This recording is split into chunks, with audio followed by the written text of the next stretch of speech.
ចុះវាមកលុតអីកន្លែងនឹងវិញវៃកន្លែងគេទៅបូជាខ្មោចថ្មីផង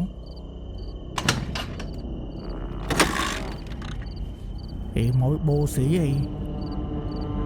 បូស៊ីមិនអីទេមកតើខូចអីពូ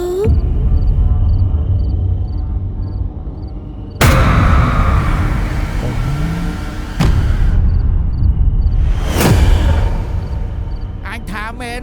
ន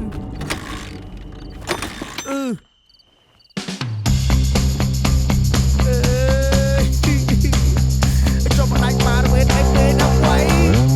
តើអូពួកផ្លេចស្អីគេនេះហើយយកមកតែបោះចោលហើយបើបោះចោលបាត់អីទេ